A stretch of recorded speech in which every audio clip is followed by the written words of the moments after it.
alam kong nasa bakasyon pa ang ating mga utak, no? Pero wala tayong choice, no? Pinili nating maging doktor. Ganun talaga. Sige, let me share my screen lang.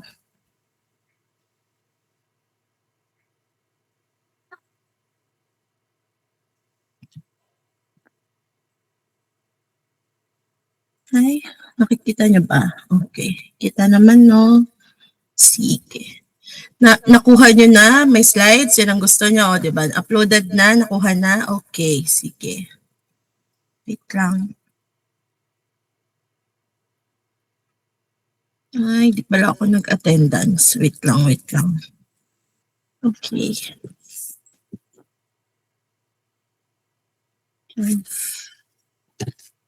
May absent ba? Raf? Wow, S4 na po. S4 na? Okay. Pero pumasok siya other days? Hindi rin yata. Okay, sige. Sige. Inform natin Doc Mel. Kasi okay. Ready na. Sige. Ready na kayo? Ako ready na ba ako? Siyempre ready na. So good morning class, no? Kamusta kayo? So I hope done na tayong lahat kahit kami ni Doc Jackie, no? Sa post-holiday hibernation. May ganun ba kayo? Oo, kasi back to reality na, no? Kasi again, wala tayong choice. Pinili natin mag-doktor. So kailangan na ulit gumalaw-galaw at magbasa. Sana nagbasa kayo nung Christmas break hanggang New Year. Pero Doc Jackie, ginagawa ba natin yon? Siyempre hindi. Diba? Ang dahilan natin lagi, yun na nga lang yung pahinga, no? Pero dapat nagbabasa para hindi nawawala sa momentum. Okay? So, again, diba? Natatawa si Doc Jackie kasi nakaka-relate kami. So, walang nagbabasa ng Pasko, no? So, yun. So, again, for my outline, so for this session, we will focus on the midgut and hindgut, beginning with their what? Embryologic. Nako, pag nakarinig ng embryologic, madali lang yan. Derivatives and anatomic extent. We will then review the, nakikita nyo dyan, small intestine and large intestine, emphasizing key structural features and clinical correlations relevant to anatomy and surgery. Mamaya, maiintindihan nyo kung ano yung sinasabi ko. Next, we will discuss the rectum and anal canal with particular attention to the pectinate line, as this serves as an important landmark for differences in blood supplies, venous drainage, nerve supply, and lymphatic drainage.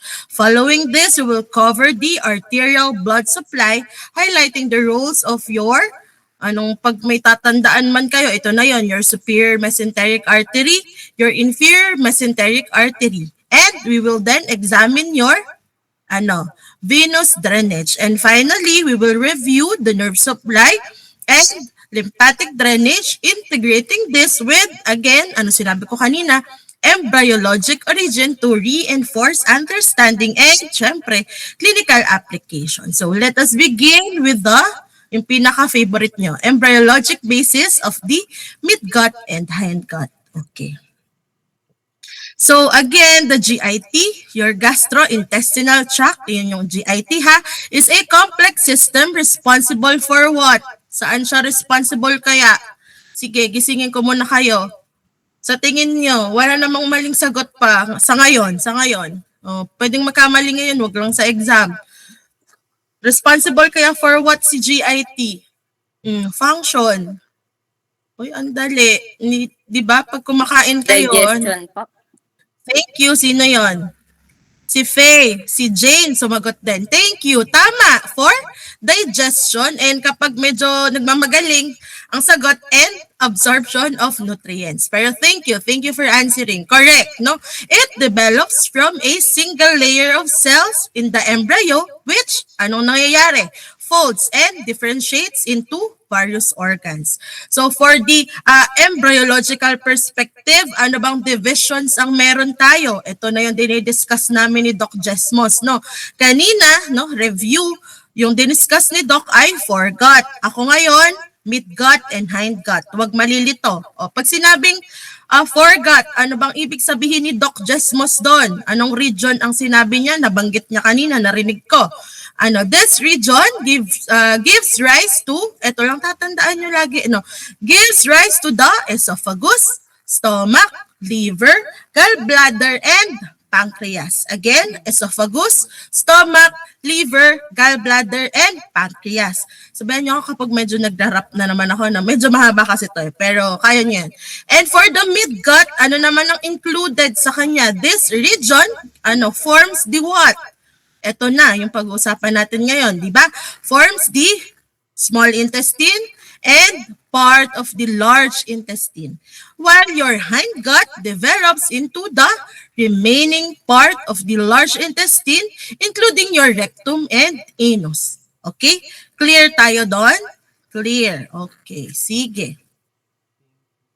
Okay, so focus na tayo sa midgut and hindgut. Okay, so for the gastrointestinal tract, merong 3 major parts based on their blood supply. So yun muna pag-usapan natin. For the foregut, so kung may tatandaan kayo at hindi nyo dapat ialay dito sa slides ko, ito na yon ha. Kasi maraming pwedeng itanong here at marami tayong matututunan dito. So for the foregut, so syempre binabanggit ko yung foregut, hindi pwedeng iwanan kahit kay Doc D na topic yun ha. Foregut, it extends from the saan? Again, mouth to the duodenum, di ba? At the entrance of your biliary tree. And ano nga ulit ang blood supply niya? Nandiyan na. Ano sabi ni Doc D?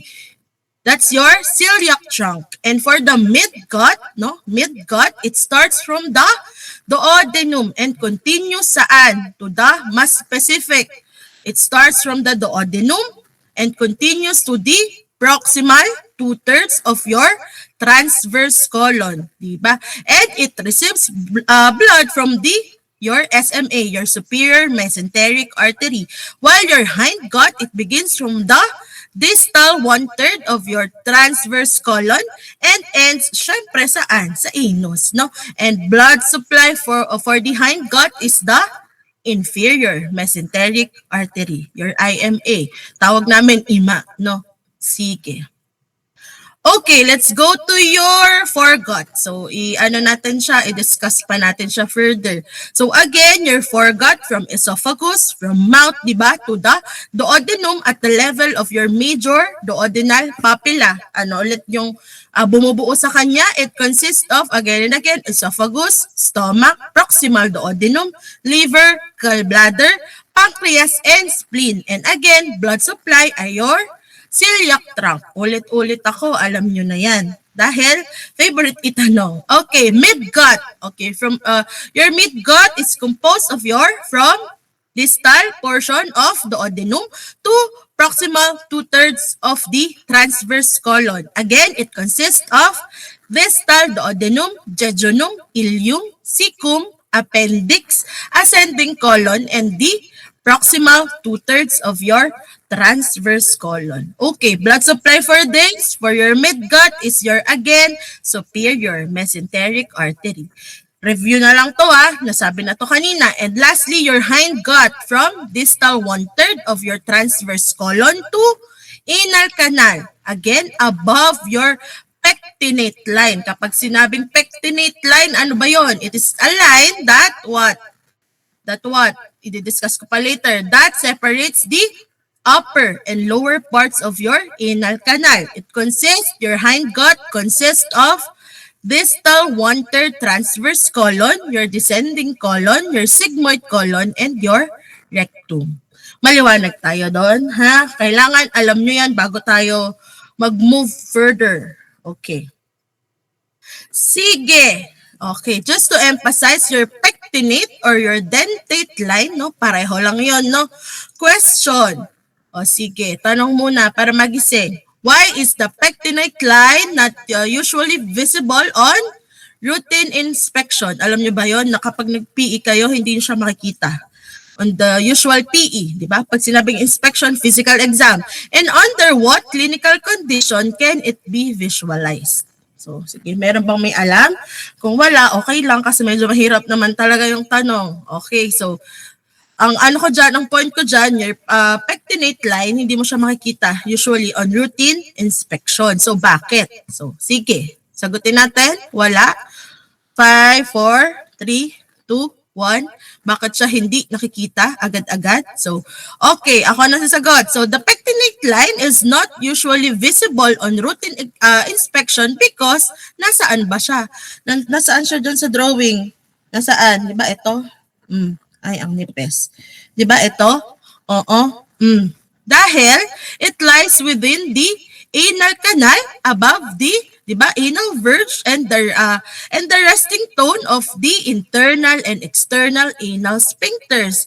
It keeps the canal closed and the mucosa folded inward. So, paano ko siya makikita kung nandoon pala siya sa may anal canal at di ko siya makikita during routine inspection? So, makikita mo siya kung ilalagay mo ang pasyente under anesthesia. Hirap naman, no? Ilalagay mo pa under anesthesia.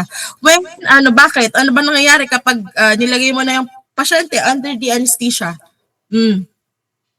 Di ba nagre-relax ang sphincter, no? When sphincter relaxation occurs and the anal descends, and opens, ayun na, makikita mo na, no? With gentle retraction of the anal canal skin, the pectinate line becomes visible during procedures such as examination under anesthesia or other anorectal surgeries.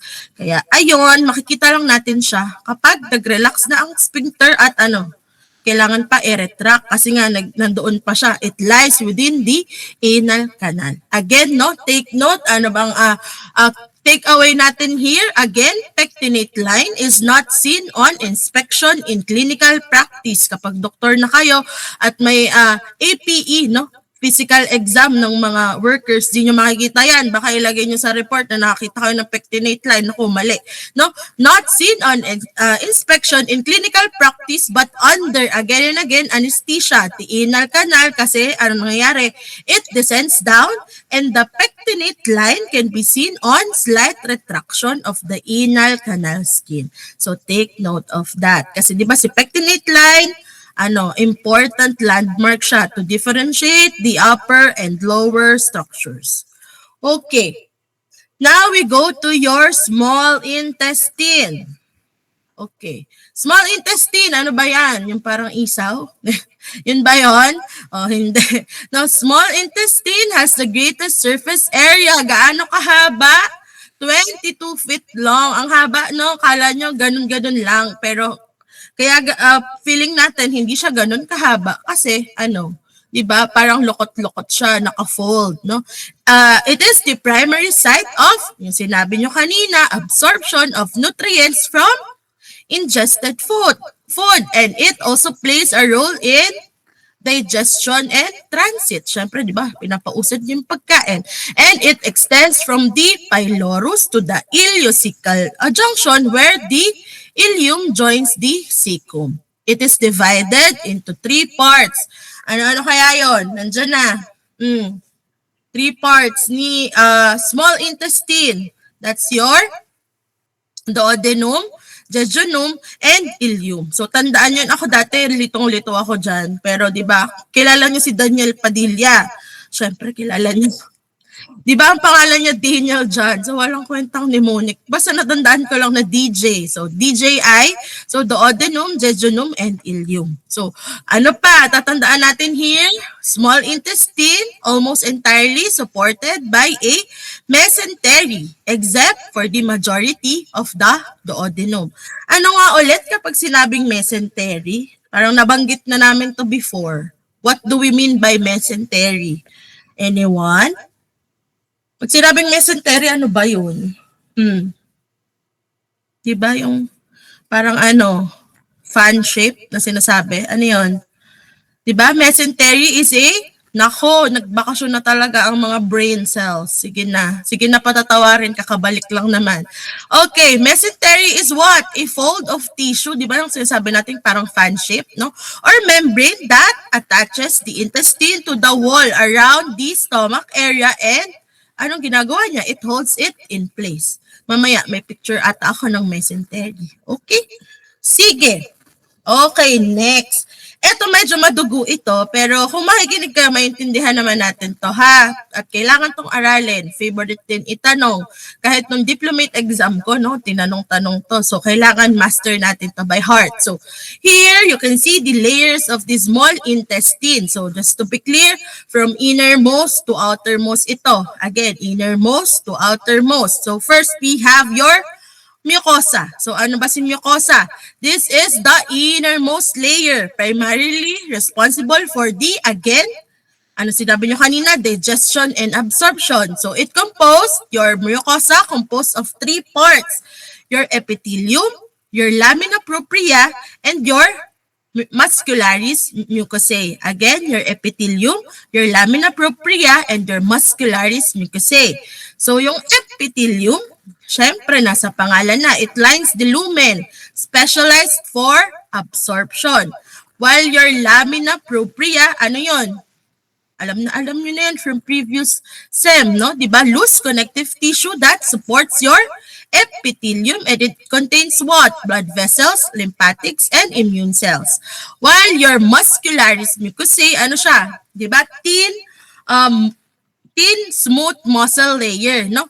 It allows, anong role niya? It allows local movement of the mucosa to enhance what? To enhance absorption. So, si muscularis mucosae, di ba, meron tayong muscle arrangement na tinatawag. Anong mnemonic natin for that? Muscle arrangement or tinatawag nating layers, di ba? That's your ICOL. Ano ibig sabihin ni ICOL, di ba? Ano? ICOL, you have your inner circular, di ba? Ito yan. Inner circular and outer longitudinal. Yun yung ibig sabihin. Again, inner circular and outer longitudinal. Okay. Next, we have your submucosa. Di ba? Submucosa. Ano si submucosa? Next na to ha. Next na layer na. Di ba? Submucosa, it's, ano yan? A dense connective tissue layer that provides, anong role niya? Structural support, and it contains your blood and lymphatic vessels and your glands. Example ng glands, meron ba kayo naisip? In the duodenum specifically, nababangkit na during our histo. Your Brunner's gland, diba? Yung submucosa, meron doon your submucosal plexus or yung tinatawag natin na Meissner's plexus or Meissner's. Ano naman yon? Your submucosal plexus, it regulates the what? Secretion and blood flow. And it is again located within the submucosa near the inner circular layer. Okay. Next, we have your muscularis externa. Next layer, no? Responsible ito for what? For motility, including peristalsis and segmentation. It consists of two smooth muscle layers. Again, your inner circular layer and your outer longitudinal layer. So, mnemonic for this, ICOL din, no? For muscularis externa, kung kay submucosa, meron kang submucosal plexus. Kay muscularis externa, you have your myenteric plexus, di ba? Spell. Myenteric plexus or your Auerbach plexus, di ba? Auerbach's plexus. So it is located between the two muscle layers and it controls what? Gut movement and muscle coordination. So nakakasunod pa? Naway nakakasunod pa. Okay, and last layer, we have your serosa. Again, this is the outermost layer of the intraperitoneal portions of your small intestine. It is a thin layer of connective tissue covered by your mesothelium. Anong ginagawa ni serosa? It provides a smooth, friction-reducing surface against surrounding organs. So, sa dami ng sinabi, sige, summarize natin. Try to summarize. Okay. Sige. Isusulat ko muna ha. Mucosa, submucosa, muscularis externa, and your serosa. O anong mga tatandaan? Anong important? Dok, ang dami mong sinabi, yung utak ko pang mabilis ng attention span. So, sige, summarize. Kay mucosa, anong tatandaan mo? Basta, for absorption siya. Submucosa, ano siya? For support and Ay, anong sinulat ko? Support and what?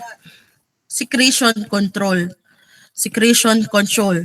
E si muscularis externa, anong important sa kanya? Anong role niya? For movement, di ba? Kasi, di ba? For, anong sinabi ko kanina? Responsible for motility, including peristalsis and segmentation. Eh kay si Rosa, anong tatandaan ko sa kanya? Anong buzzword for this? Diba? Protection. Diba? Okay? Gets yon? Again, for mucosa, anong tatandaan? Role niya, main role is for absorption. Your submucosa, support and secretion control. Your muscularis externa for movement, while your serosa is for protection. Clear ba tayo doon? Nakakasunod pa? Kaya pa? Okay, sige. Sige, here, no, again, just to show you the layers of the small intestine from innermost to outermost, no, para lang may iba pang perspective na picture, so aralin kapag malapit na ang quiz and exams. Okay, next we have, for the small intestine, we have yung una sa tatlo, your duodenum. Duodenum, so anong tatandaan natin dito? Diba, ano bang itsura niya? Mukha naman siyang letter C. The C-shape, widest and most fixed part. Again, si duodenum, C-shape, widest and most fixed part. So, remember that most of the duodenum is fixed by peritoneum on the posterior abdominal wall. Kapag sinabing posterior abdominal wall, ano bang other term natin doon, di ba?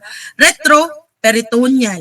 Except for the first 2 to 3 centimeters or the duodenal ampulla or bulb. So take note that your duodenum is also the shortest segment of the small intestine. Approximately 25 centimeters lang siya. Tandaan, di naman ako magtatanong ng centimeters, pero tandaan nyo na siya yung pinaka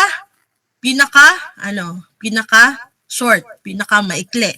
Okay, so let's try to label the picture. Ano yung letter A? This is your, ay, ang pangit. Sige. Yung A, ano yan? That's your major duodenal papilla. Eh yung F, what's this? That's your CBD, no? CBD or your common bile duct, di ba? Ito yan. Okay, so next, your G, ano yan? That's your accessory pancreatic duct. Pero kung may mas important sa akin, anong tatandaan nyo? Your BCD. Ano si B? Again, that's your common bile duct na dumiretso lang sa F, di ba? Your C, ano yan? That's your portal vein. And your D, that's your, saan ba siya malapit? Sa may liver ba? Oo, no? That's your, ano yan? D. That's your hepatic artery. Again, B, your common bile duct, C, your portal vein, and your D is the hepatic artery. Okay. Sige. Next, ayan na, di ba? Tinanong ko kayo kanina kung may naaalala ba kayong gland na makikita natin sa duodenum. Ito na yon kasi na-discuss na kahit papaano. During the histo, di ba, nadadaanan na natin. So again, Brunner's glands or your duodenal glands, no, pareho lang yon. It produces a mucus-rich secretion containing what? Bicarbonate to protect the duodenum from gastric acid and provides an alkaline condition for intestinal enzymes to be active for absorption. So, yun lang naman ang important sa kanya. Okay, for the, balik ulit sa gross, for duodenum, 4 parts. We have your superior portion, your descending portion, your inferior or horizontal portion, and your ascending portion. So, kapag sinabing superior portion, ano ba yon? That's your anterolateral to body of L1. Okay? Kapag sinabing descending portion, it descends saan? Along right side of your L1 to L3. And pag sinabing inferior or horizontal portion, that's yung nagko-cross sa L3 vertebra. While your ascending portion, it begins at the left of L3 and what? rises to superior border of L2. So we will discuss this further on the next slides. Okay, so this is just to show you another picture of the parts of the duodenum, no? Para mas makita, mas marami, pero mas gets dito sa picture na yan, ha? Okay, so let's discuss this. First, we have your superior portion. Again, anterolateral to body of L1. So anong tatandaan dito? Again, spinal level L1. So overlap by your liver and gallbladder. It contains the ampulla and your, nakikita nyo dyan, duodenal cup, which has a mesentery and is mobile. Ibig sabihin, gumagalaw. So note, the rest of the duodenum is immobile due to the, retroperitoneum. So ito lang, tandaan nyo, si superior portion lang yung mobile, yung gumagalaw. The rest, hindi na gumagalaw. Kasi nga, dahil sa anatomical presentation nila. Kasi di ba nasa likod, retroperitoneum. Okay, ano pang tatandaan natin dito?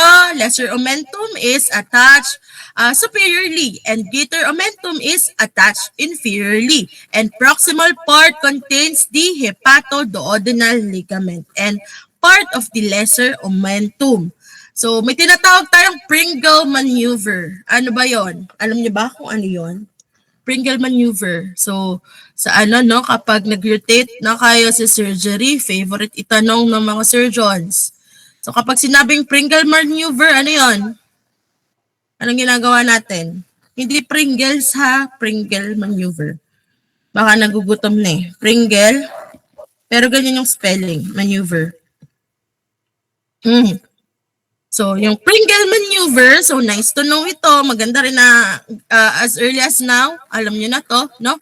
It is the, clamping of the hepatoduodenal ligament to, bakit natin ikaklamp? To block the flow of blood into the liver in cases of, bakit ba tayo nakaklamp? Siyempre may pagdurugo, di ba? In cases of severe bleeding from the liver, as a great amount of the blood supply comes from the portal vein. So again, clamping of the hepatoduodenal ligament para lang ma-block mo yung blood flow sa liver. Kasi, di ba, majority ay saan nagagaling? Sa portal vein, no? Para lang kapag masyado nang nagdudugo yung patient, mahabol natin, no? Siyempre, ayaw natin na nagdudugo ang pasyente. Okay. Next, for the descending portion, it descends again along right side of your L1 to L3. It runs inferiorly, curving along head of your, pancreas. It lies to the right and parallel to the IVC. And it also the site of influx of digestive juices and enzymes. So, ano pang tatandaan dito?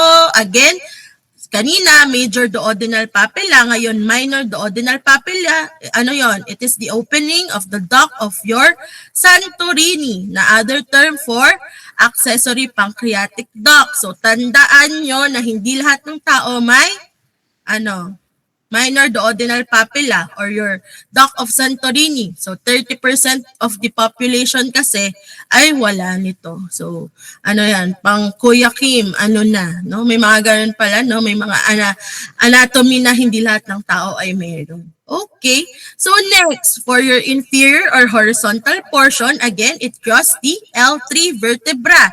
It passes over your, inferior vena cava and aorta, and it travels laterally to the left, crossing over the inferior vena cava and aorta. It is located inferiorly to the pancreas and posteriorly to the superior mesenteric artery and vein. And for the ascending portion, it begins at the left of your L3 and rises to superior border of L2. So after the duodenum crosses the aorta, ano nangyayari? It ascends and curves anteriorly to join the, ano bang kasunod? Diba? Your jejunum at a sharp turn known as the duodenojejunal flexure. So located at the duodenojejunal junction, no, is a slip of muscle called your, anong muscle yon? Your suspensory muscle of that duodenum or your ligament of Treitz. Doon na yon.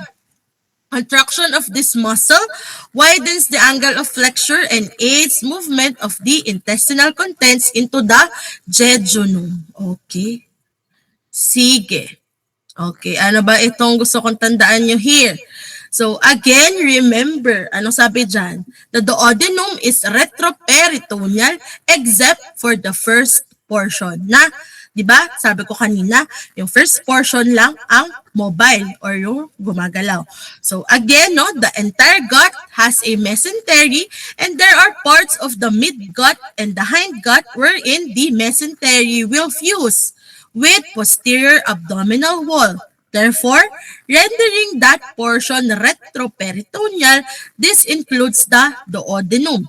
Take note that the duodenum is again and again retroperitoneal except for the first portion or the duodenal bulb or the ampulla suspended only by the mesentery and the rest is attached to the posterior wall. Diba? Kaya nagiging immobile din.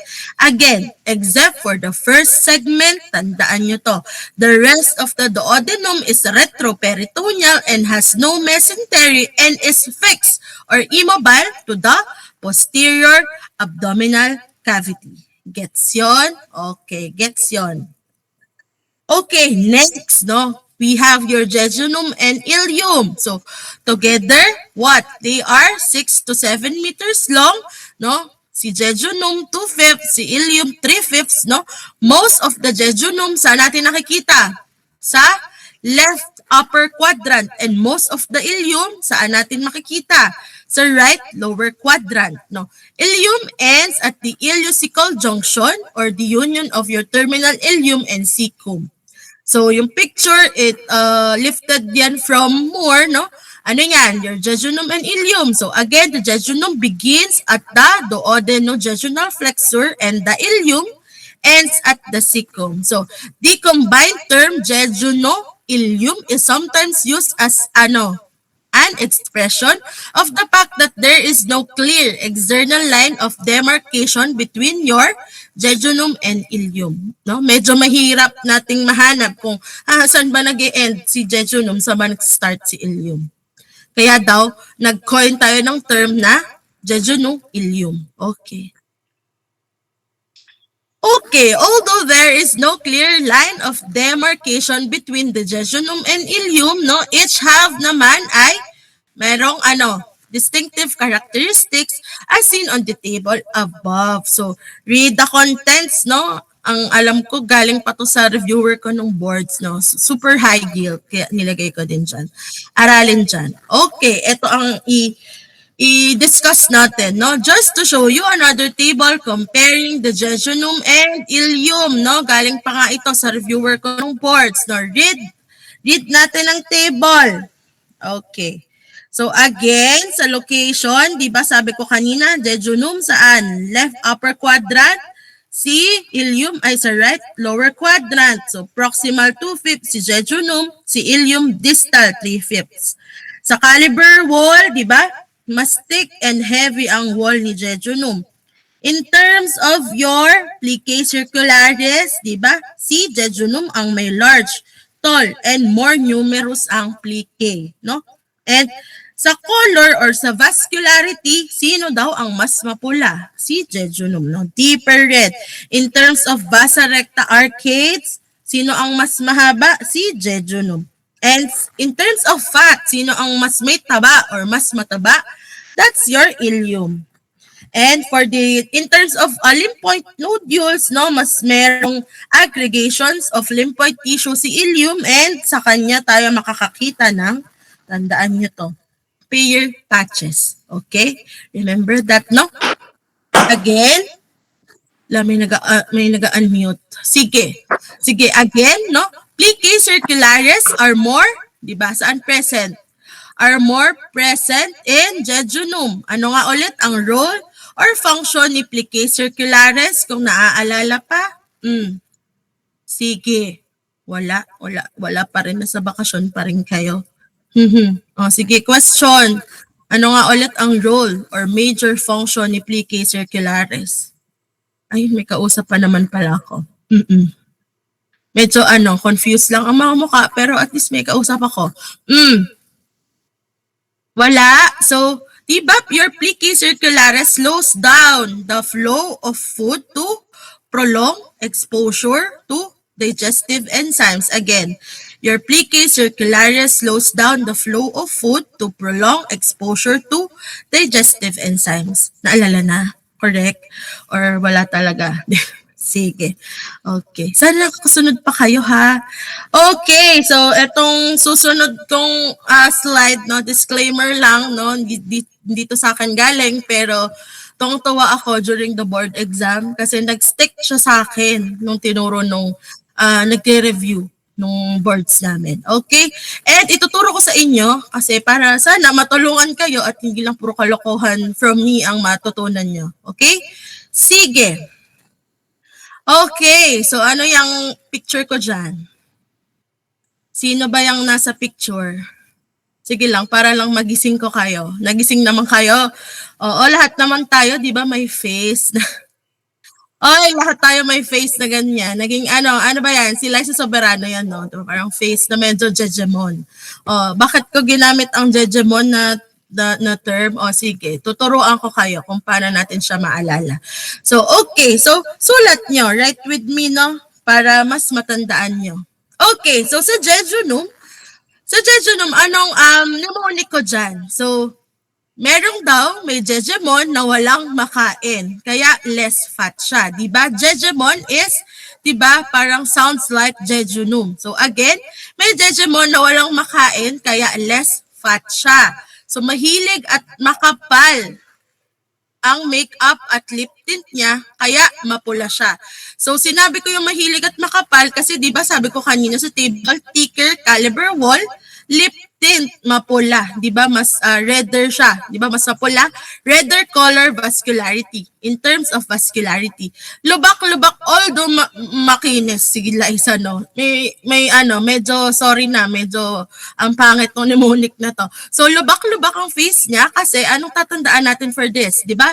Large, tall, more plica circularis, and mahaba din ang kuko niya. Kasi di ba longer, basa, recta. Okay, tandaan nyo. Sige, sulat natin. Jejemon na walang makain. Di ba, jejunum. Walang makain, less fat. Kaya less fat siya. Tapos mahilig at makapal. Makapal kasi thicker caliber wall. Siya mag-makeup. Makeup at mag-lip tint. O yung girls, nag-lip tint pa rin naman tayo. Kaya mapula siya. Mapula, again, redder color vascularity. Lubak-lubak ang face niya. Lubak squared na lang. Ang face niya, dahil large, tall, more plica circularis, at mahaba din ang kuko niya. Mahaba ang kuko niya kasi longer, basa, recta. Okay. For ileum, so madali lang. Anong tatandaan nyo lang here? Fat, arcade, player. Okay. Bakit fat? Diba? Fat, kasi less fat siya yung mas mataba, di ba? More fat, di ba? More vascular arcades. Ibig ko sabihin dito, di ba? More vascular arcades and more payer patches. Payer patches, di ba? Kasi yung payer, di ba? Sounds like player naman. Okay. Nagets nyo ba? Parang lalo kayong naguluhan. Pero ganyan. Yan ang mnemonic. Sabi ni Raf, Dok, yung ileum na lang yung tatandaan ko kapag hindi wala doon. Adi, pwede rin naman yun, di ba? Tandaan nyo lang, fat arcade player. Pag wala doon yung tinanong ko, adi, jejunum na yung sagot. Okay? Ganun lang. Pinahirapan ko lang kayo dito sa jejunum. Okay? So, nagets naman. Ganyan mag-aaral, no? Parang kung anong mnemonic, kung gaano pa ka-jejemon at kakonyo yung mnemonic, kung anong mag-work for you, doon ka. Kasi medyo ako, no? Jejemon ba ako? Hindi naman, medyo yung mga mnemonic ko pangkanto. So yun yung nag-work for me, no? Kung medyo konyo, dun tayo sa konyo, hanap kayo ng English to mnemonic online. Marami naman.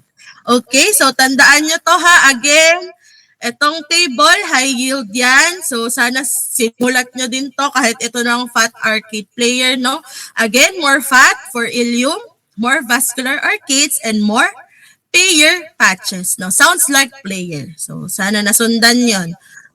Okay, so next, ito yung sinasabi ko kanina ng mesentery, di ba? Kaya ako gumaganon kasi fan-shaped fold of peritoneum siya, hindi ba? Ayan, di ba? Fan-shaped fold of peritoneum and it what? Anong ginagawa niya? It attaches small intestine to posterior abdominal wall. Okay. Ay, nagmamadali. Next, we have your large intestine. Tapos na tayo again sa small intestine. Now we go to your large intestine. Naway may naintindihan naman kayo, no? Hindi nila tandaan si Liza Soberano lang. No? Sana maraming nag-stick. Okay. So for this, just to show you kung anong pag-uusapan natin, yan, your large intestine. Okay, for the large intestine, it is the site where water is absorbed from the indigestible residues of the liquid chyme, converting it into ano na pag ginagawa, pag nasa tiyan na, i-convert na into your semi-solid stool, syempre, para mailabas mo, or feces that is stored temporarily and allowed to accumulate until defecation occurs. So your dietary fiber, no, anong ginagawa? It traps greater amount of fiber. Kaya nga ina-advise tayo na hindi natin sinusunod, di ba? Kailangan high fiber diet, no? Stool, kapag nag-high fiber diet ka kasi, your stool contains more water and syempre, mas smooth. Easier to defecate and it avoids constipation, no? Ganon yun. Kaya sinasabi kailangan high fiber diet pero hindi. Puro karne pa din ang kinakain natin. And puro samgyup, no? And the large intestine begins at the ileocecal valve but its first part, the cecum, is a what? Pocket that hangs inferior to the valve.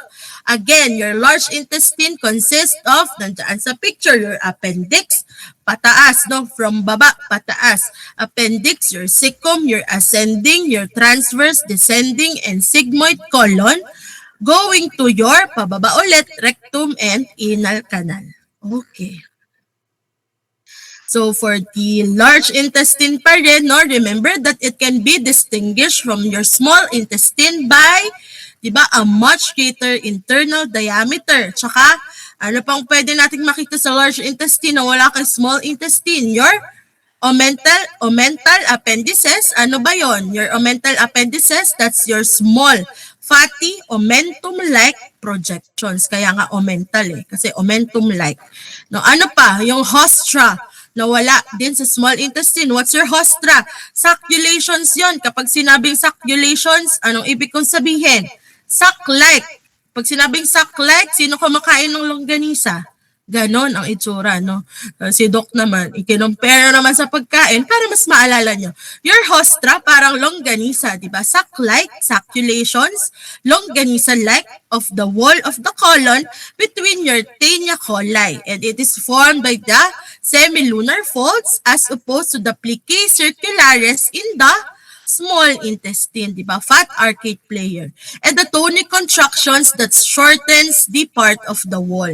While your taenia coli, di ba? Meron naman si taenia coli na 3 thickened bonds of your longitudinal smooth muscle, namely your mesocolic taenia coli, your omental taenia coli, and your free taenia coli. Kapag sinabing mesocolic, ano yon?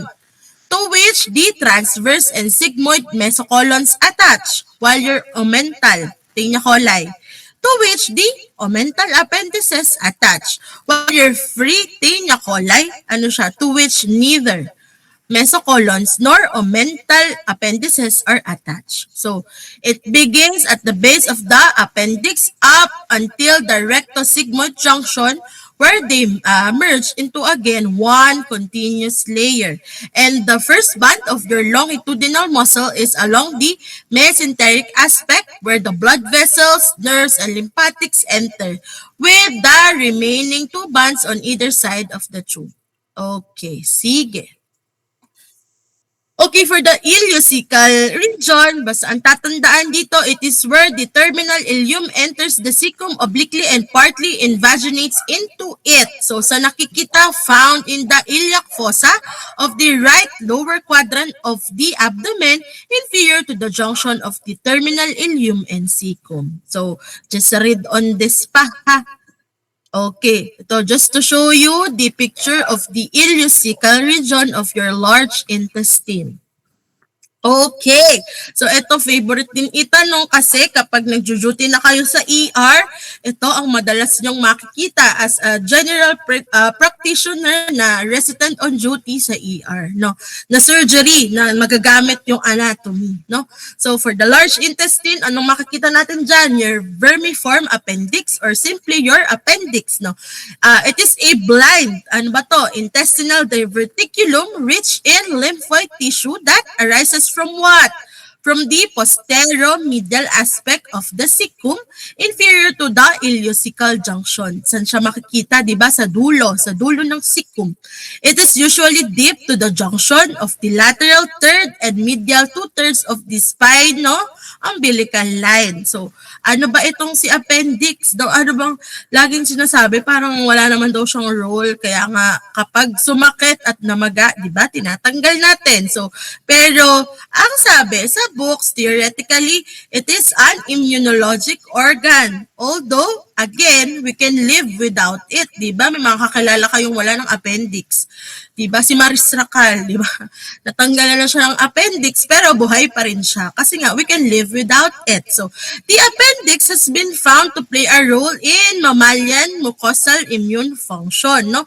It is believed to be involved in extrathymically derived T lymphocytes color, naging pattern na, and B lymphocyte-mediated immune responses. It is also said to produce early defenses that help prevent serious infections in humans. So, may role naman siya kahit papaano in our immune system. Kaso, hindi naman natin masyadong nararamdaman. Kaya okay lang din na wala.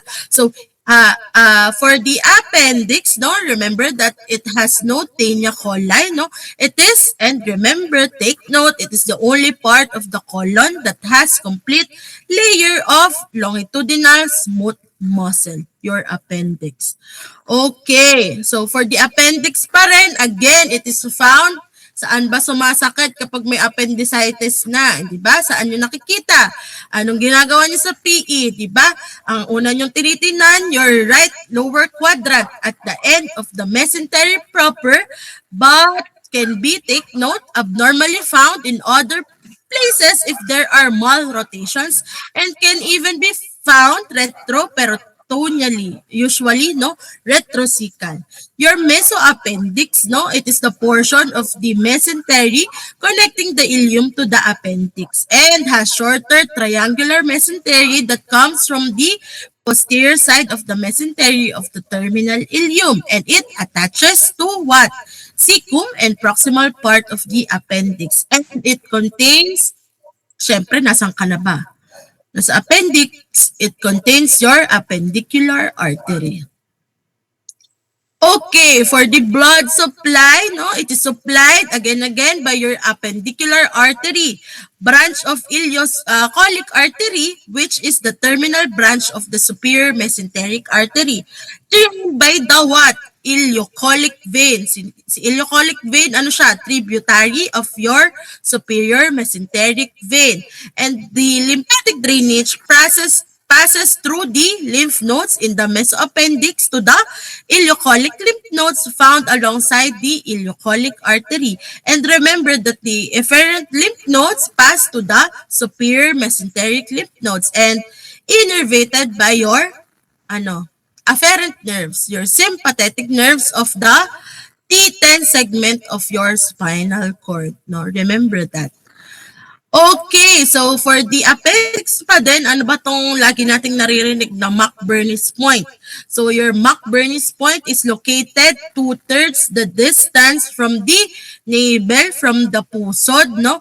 to the right anterior superior iliac spine, yun yung R-axis na nababasa natin, or the bony projection of the right hip bone. So roughly, no, corresponds to the most common location of the base of the appendix. So although some references, no, dito kasi 2/3 ang nakalagay.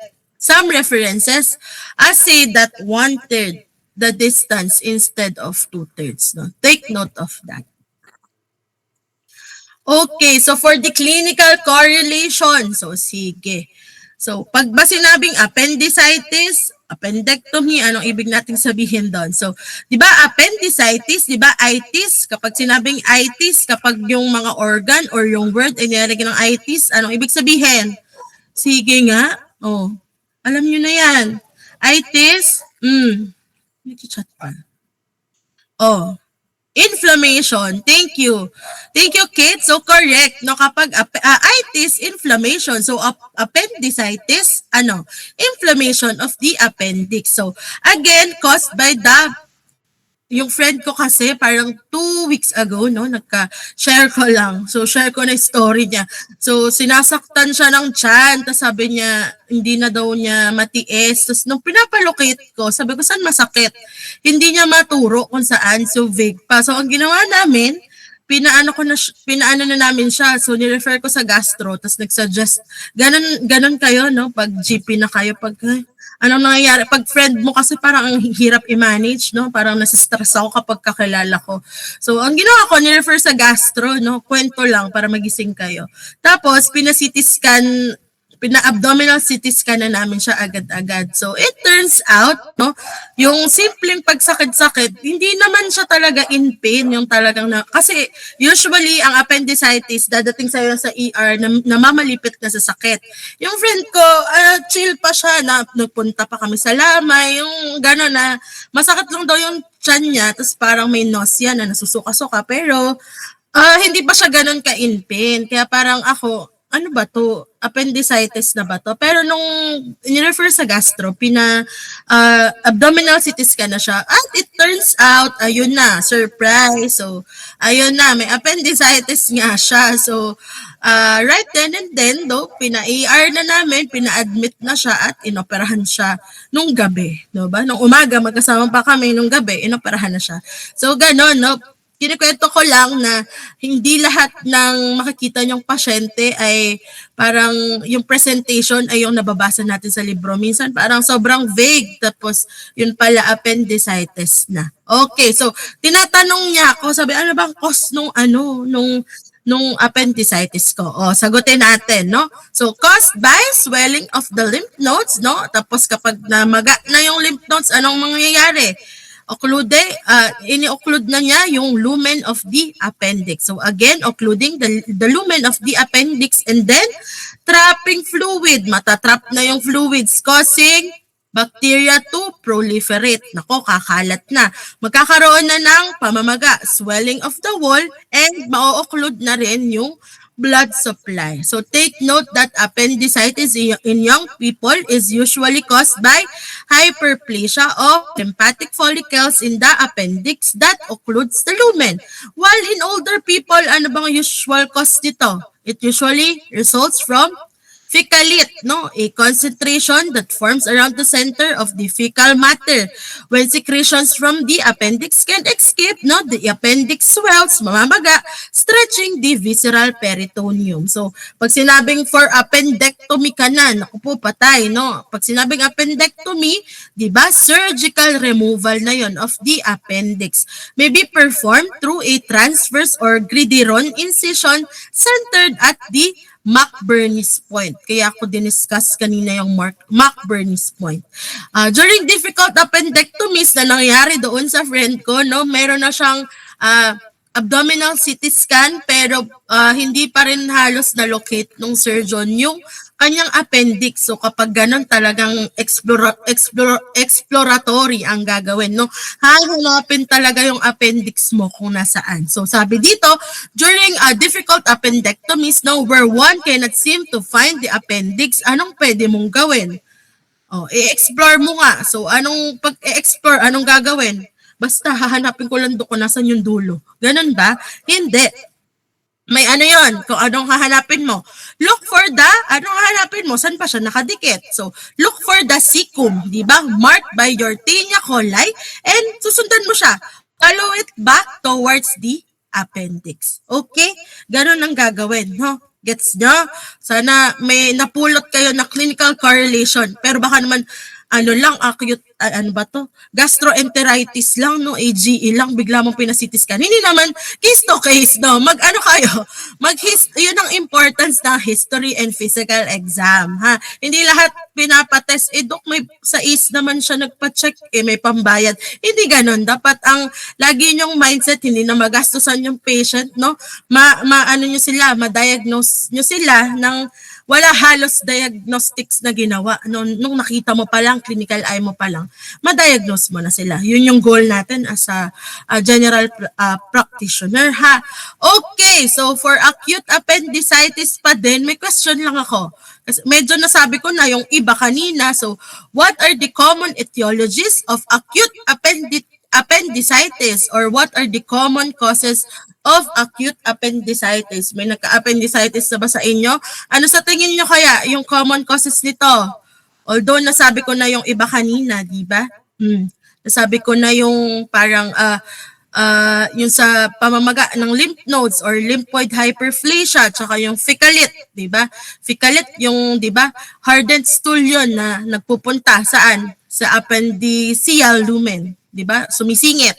Ano pa? Baka may alam pa kayo. Ano pang cause? Ano pang pwede? Nako, sige na. Nagtuturo din ako ng parasitology, clue.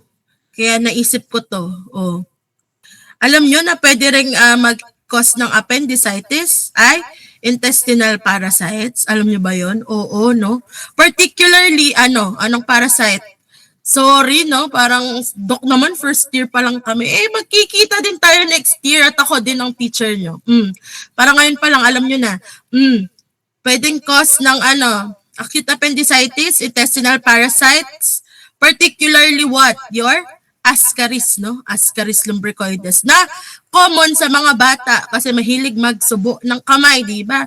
Syempre yung kuko, maglulupa, susubo, ayun na. Oh, ganun yun. No? Ano pa?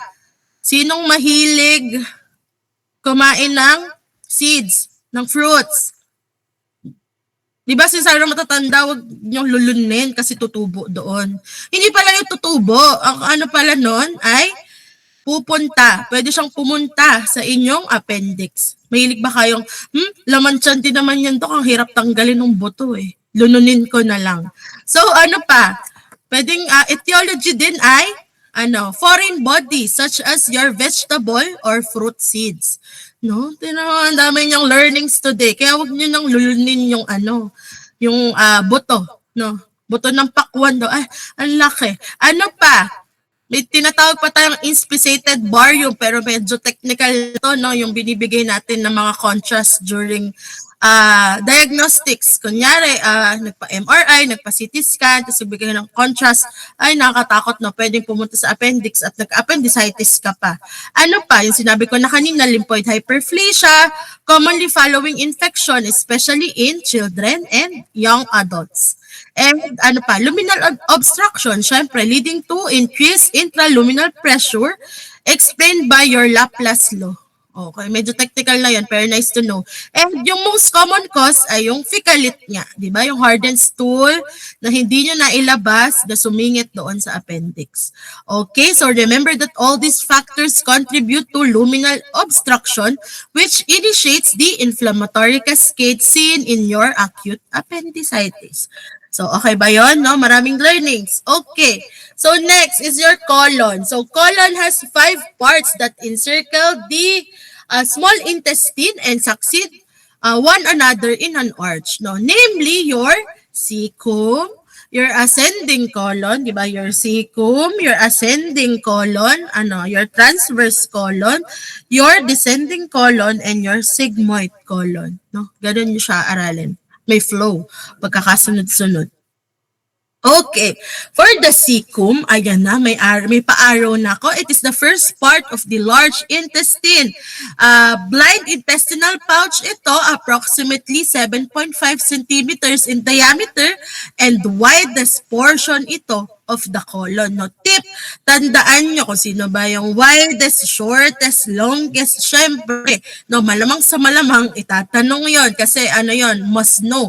So, intraperitoneal to, no, completely covered by your peritoneum along with the terminal ileum and has no mesentery but may be bound to the abdominal wall by cecal folds of peritoneum. Okay, sige. Next, your ascending colon. So, your ascending colon, it passes superiorly on the right side of the abdominal cavity from the cecum to the right lobe of the liver, which then turns to the left at the right colic flexure or your hepatic flexure, and it lies deep to the 9th and 10th ribs and is overlapped by the inferior part of the liver. It is separated from the what? Anterolateral abdominal wall by your greater omentum. And remember na mas narrow siya. Narrower than cecum and is secondarily retroperitoneal along the right side of the posterior abdominal wall. And your right paracolic gutter, no?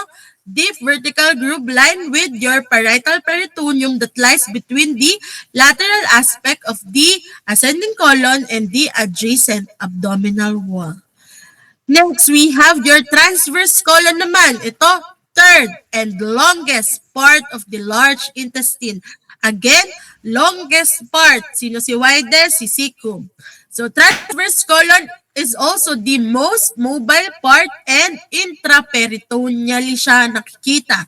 It crosses the abdomen from the right colic flexure to the left colic flexure when it turns what? Inferiorly to become the descending colon. So, being freely movable, no, it may have variable positions, usually at the level of the umbilicus. Saan yon? L3 vertebral level. So, tandaan, no, longest and most mobile part. That's your transverse colon. Okay. Sige. Sorry, medyo binibilisan ko na para makapag-lunch pa kayo.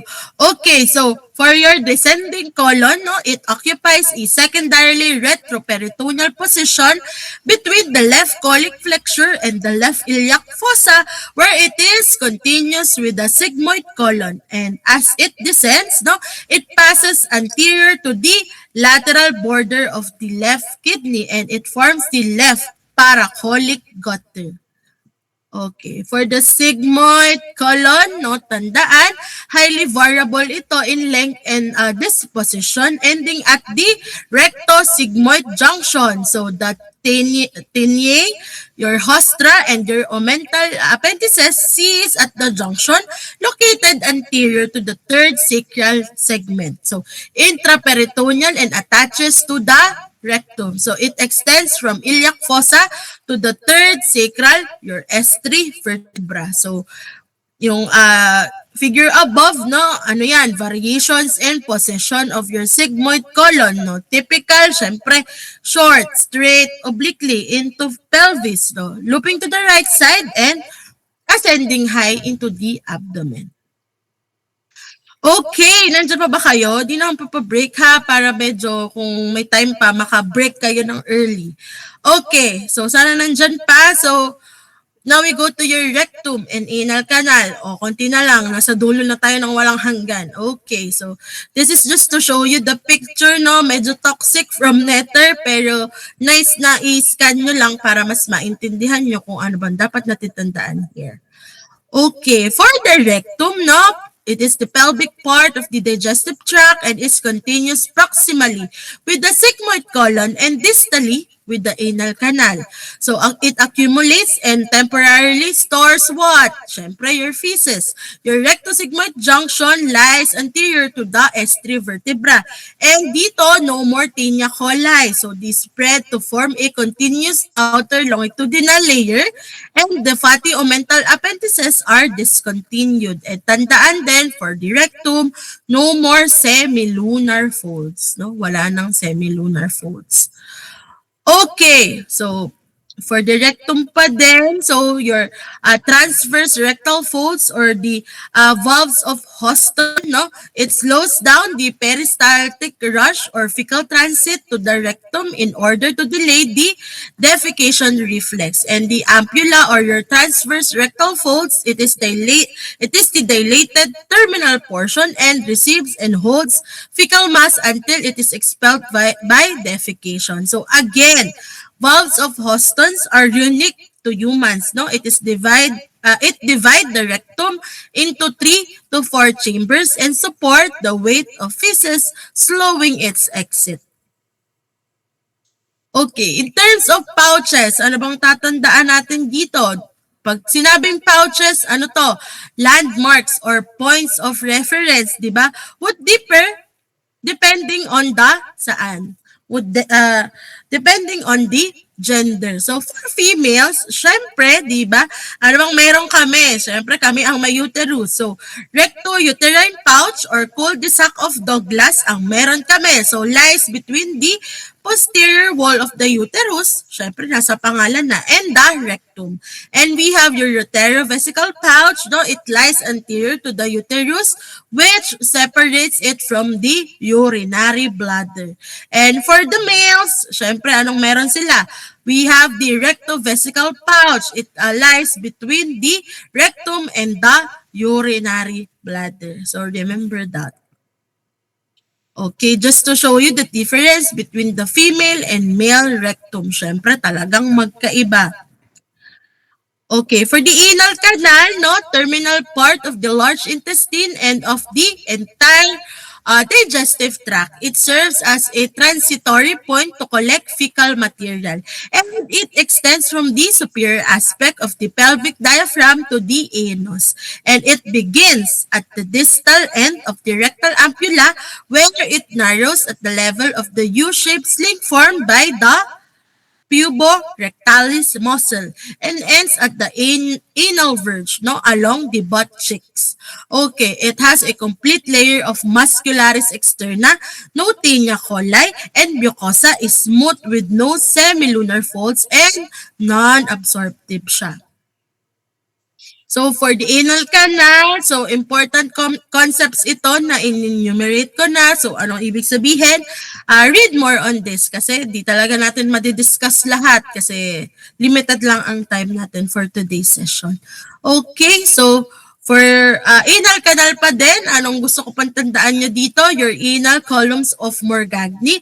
Your anal columns of Morgagni, ano ba to? Enfoldings of the mucosa. It acts as what? As an unan, no? Acts as a cushion upon defecation. So, it contains terminal branches of the superior rectal artery and vein as well as vascular structures of the hemorrhoidal vessels. Okay, for the anal canal, ano bang pectinate or dentate line sa kanya?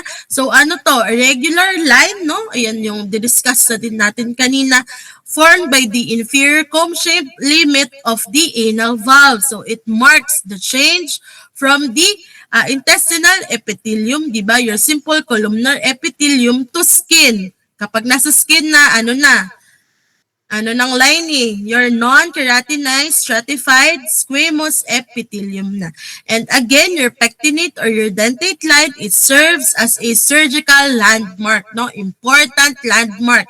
It serves as an embryologic landmark that explains the differing arterial supply, venous drainage, lymphatic drainage, and nervous supplies of the segments of the anal canal. Okay, mabilis lang dito sa arterial blood supply, no? Again, for the celiac trunk, it supplies your, di ba, foregut. Okay? Yan lang ang gusto kong tandaan nyo doon. Huwag na kayo matoxic. And let's discuss your superior mesenteric artery. So your SMA mainly supplies the mid-gut. It arises from the abdominal aorta at the level of L1, 1 centimeter inferior to the celiac trunk.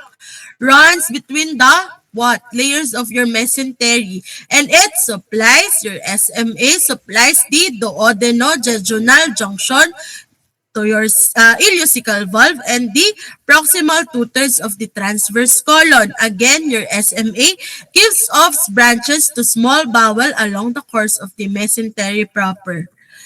Next, we have your IMA, your inferior mesenteric artery. It mainly supplies your hind gut. Ulit-ulit na tayo, sana matandaan na, no? Your left colic artery has ascending and descending branches, no? It supplies the distal one-third of the transverse colon and descending colon to an extent lang, no? And sigmoid colon via anastomosis with the sigmoid artery and superior rectal vessels. Your sigmoid artery supplies what? Nasa pangalan na, your sigmoid colon. And your superior rectal artery is a terminal branch of your inferior mesenteric artery, and your superior rectal artery supplies the distal sigmoid colon and your proximal rectum. So remember, kung may tatandaan here, anong gusto ko matandaan nyo? The part of the hindgut that is not supplied by the inferior mesenteric artery would be all those structures below the peritoneal reflection. Again, the part of hindgut that is not supplied by your IMA would be all those structures below the peritoneal reflection. Okay, this is just to show you, no? Yung mga pinagsasabi natin kanina, aralin, basahan pa. So, ano pa bang gusto kong sabihin here? Sige, saglit. Okay. So here, parang summary ito ng arterial blood supply of your midgut and hindgut. No, again, your SMA, your superior mesenteric artery, supplies your midgut, di ba? Your distal duodenum and your proximal two-thirds to the proximal two-thirds of the transverse colon. So key branches of your SMA, we have your inferior pancreatico-duodenal artery, we have your jejunal and ileal artery, and we have your ileocolic artery. Si ileocolic artery, it gives rise to the appendicular artery. Next, we have your right colic artery and your middle colic artery. While your inferior mesenteric artery or your IMA, again, it supplies the hindgut, di ba? Your distal one-third of the transverse colon to the upper rectum. Sinasabi ko lang yung territory, no? Key branches of your IMA, di ba? Your left colic artery, your sigmoid arteries, and your superior rectal artery. Ano pang gusto kong tandaan nyo? The marginal artery of Drummond. Marginal artery of Drummond. Ano naman to? This is a continuous arterial arcade along the colon. No? It forms an important anastomosis between the SMA, your superior mesenteric artery, and your inferior mesenteric artery. While sa appendix, anong gusto kong tandaan nyo kay appendix? No? In terms of arterial blood supply, no? It is supplied by, again, appendix supplied by your appendicular artery, a branch of the ileocolic artery na nanggaling saan? From your superior mesenteric artery, di ba? Yung end artery, yung appendix, di ba? End artery na ito, it explains the risk of ischemia and gangrene in appendicitis. So again, for the clinical correlation, no, obstruction of your appendicular artery, di ba, sa appendicitis leads to ischemia, contributing to inflammation and possible perforation in acute appendicitis. Okay, sana na-getching. So sana merong nakuha doon na high yield. Okay, sige. Now we go to the venous drainage, no, just na lang. Gist na lang dahil ang dami na natin pinagsisabi, no? Most of the blood that flows to the GIT will return through what? Through the portal vein. It will enter it first, go through liver, then everything was absorbed by your GIT will be processed by liver and it goes to your inferior vena cava. Okay, tandaan nyo yun. And the rest of the blood, no? Pag sinabi ko rest of the blood from the inferior rectal vein and your middle rectal vein will drain into your inferior vena cava without passing through the liver.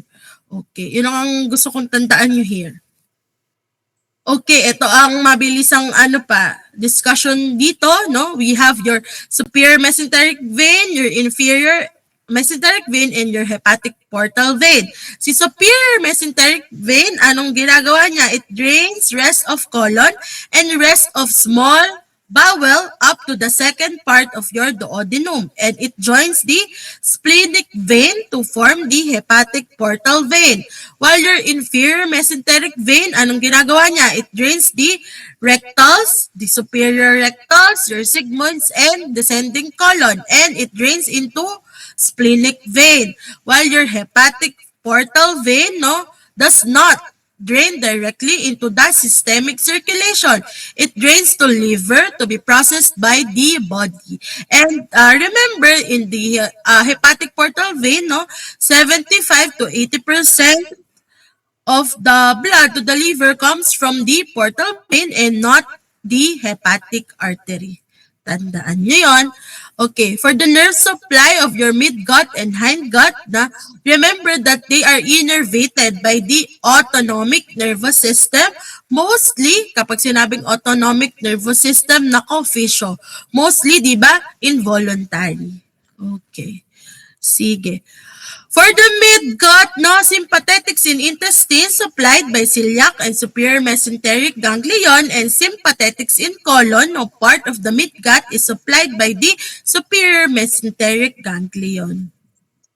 Okay, for the hindgut, no, sympathetics from the inferior mesenteric ganglion and parasympathetics from the what? Pelvic plexus. Okay, so konti na lang. Now we go to your lymphatics.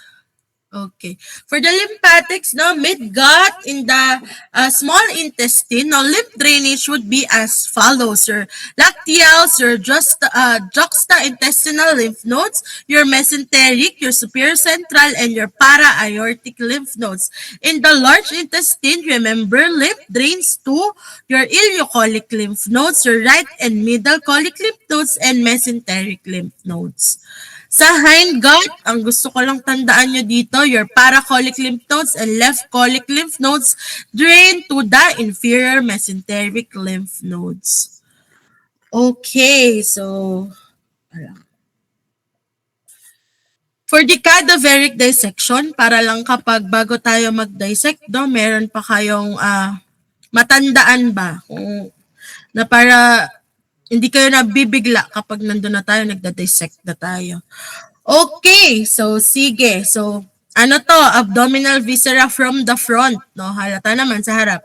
Can you identify this intestine? Nasaan na? Sabi. Sabi siguro. Saan? Ang small intestine. Ayan, sinusum ko na. Nakikita nyo ba the numbers? Nasaan na tayo? Nasaan ang small intestine? Nakikita ba? Actually, may kopya na kayo. Pwede nyo bigay the number lang. Clue, di ba? May number na. Small intestine, tingin ka sa may babang part, di ba? Lower part. 8 po. Sino yun? Si Faye, thank you. Correct. That's your small intestine, number 8. Nasa ng ascending colon? Sabi, Dok, saan nga ba? Ay, kita ba? Oo, kita. The ascending colon. Tama, Yung si po. Faye. Thank you. Correct. This is your ascending colon. Ito yung sinasabi kong small intestine. Descending colon, nasaan? Di kong ascending to. Diba, ito. Your descending colon. Okay, ganun yung aaralin. Ano pang gusto kong itanong dyan? O, stomach, nasan? Yung talagang inaaalala pa sa gross. Ito yung stomach, C9. Sabi, ha? 'Di ba? Oh, in talaga ang realidad, 'di ba? Sa libro, ang ganda-ganda. Pagtingin niyo sa ating cadaver, ganyan na. So, sige ha, kaya kailangan lagi kayo nagpa-practice, sinititigan yung mga, ganyan na nga aralin yung actual pictures, wag puro yung sa textbook para masanay kayo, no? Kapag sa pracs, hindi nanginginig, hindi nagpapanik, 'di ba? Okay, again, stomach. Okay, sige. Eto, ano to, Doc, yung 11. That's your, ano ba sabi ko kanina? Diba? Sinabi ko na ascending, transverse, and descending colon. Okay, nakasunod. Okay, sige. Ano pa bang gusto ko dito? So, same lang naman, no? Same lang naman to. That's your transverse colon. This is your ascending. Ano tong si 10? Doc, sure na. Small intestine. Anong small intestine yan? That's your, di ba? Pag nasa, ano yan? Nasa may kaliwa. That's your, di ba sinabi ko kapag kaliwa, ganito, kapag kanan, right upper quadrant. Dahil medyo nasa kaliwa, that's your jejunum, di ba? Jejunum yan. Ito. That's your ilium. Nakakasunod. Kaya pa natin to. Ano pang important here? Yun lang naman ang important dito. Ha? Aralin nyo to. Okay, so another picture lang just to emphasize, no? Upper abdominal viscera from the front. So in this view, the stomach, no? The transverse colon, yung number 9, and your greater omentum, number 5, have been lifted up to show the region of your duodenojejunal flexure. So, inangat dyan. So, ano ang 1? That's your, ano yan? Ascending colon. Ascending colon. O, ano pa? 2, hindi masyado. So, coils lang of the small intestine yan. And yung 3, ano to? This part. That's your duodenojejunal flexure. Yung 4. Ano yung 4? Duodenum na yan. First part. Okay? First part of your duodenum. Number 4. Si 5, greater omentum. Kita nyo naman. 6, ano yan?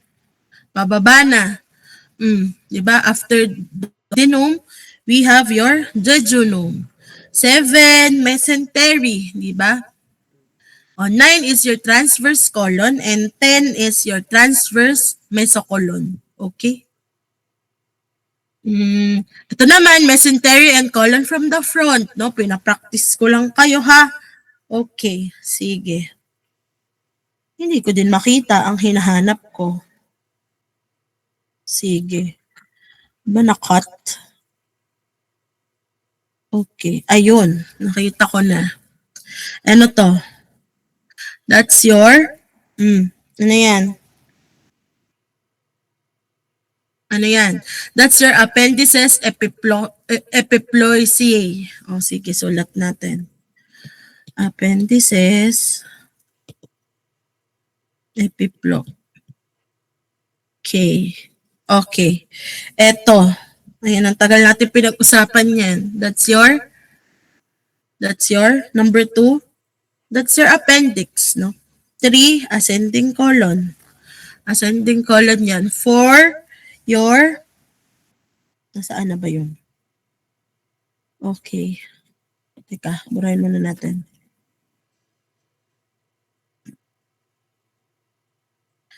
Oh, nasan si 4?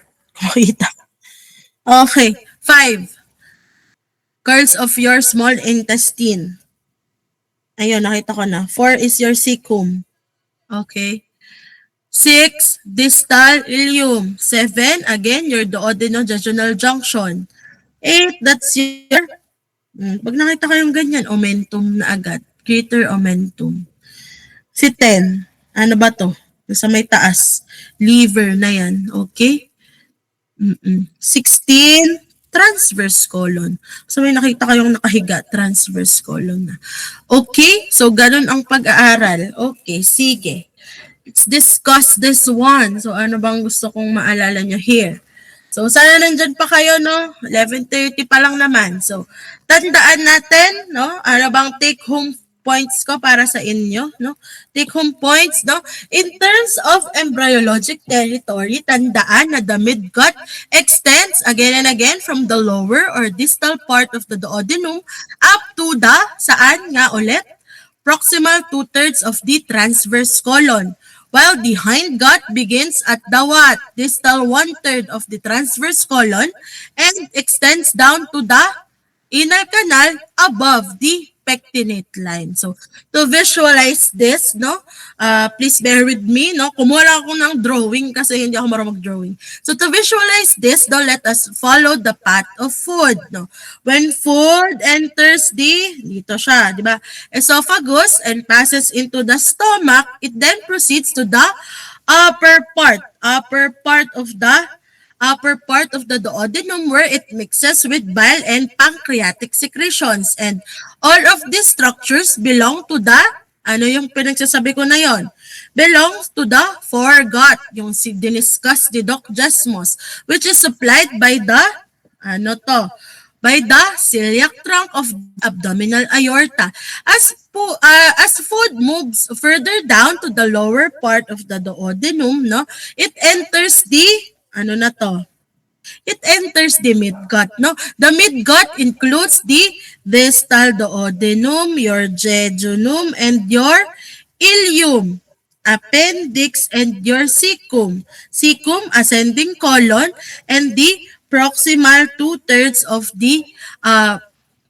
the transverse colon. And this entire region, di ba, midgut, is supplied by the,